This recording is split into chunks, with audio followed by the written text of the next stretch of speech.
Hello guys, আমরা এখন যাব উতরি খুলতে। আর মা দেখো চলে এসেছে, কারণ মা তো গোয়ালতোড় উতরি নিয়েছিল, সেই জন্য। তো আমরা পৌঁছেও গেলাম আর 1 সেকেন্ডের মধ্যে উতরিটাও খুলে নিল। আর সেদিন কিন্তু পয়লা বৈশাখ ছিল। আর তারপর দেখো আমার চুলটাও পুরো শিব ঠাকুরের জটার মতন দেখাচ্ছে।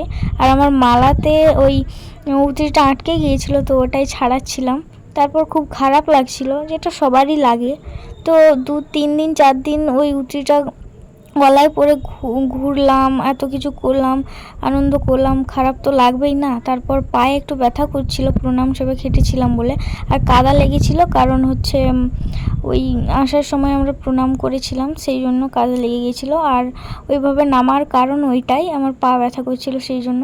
তারপর আবার সব জায়গায় প্রণাম করলাম। তো তারপর একটা গান দিয়েছিল, পুরো সেই টাইমে গানটাও মিলে গেছে পুরো।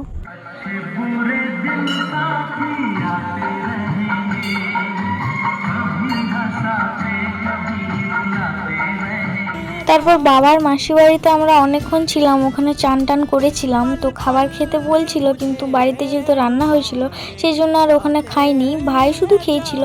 তো এই দেখো বাবার মাসি বাড়ি, আর রাস্তার ওই পাশে পুরো সামনে শিব মন্দিরটা। বাড়ি এসে আমরা খাবার খাচ্ছিলাম। তো মাছটা আর শাক ভাজাটা কিন্তু খেতেই হয় উতরি খোলার পর। তো ভিডিওটা ভালো লাগলে লাইক কমেন্ট করবে, আমাকে ফলো করবে। টাটা।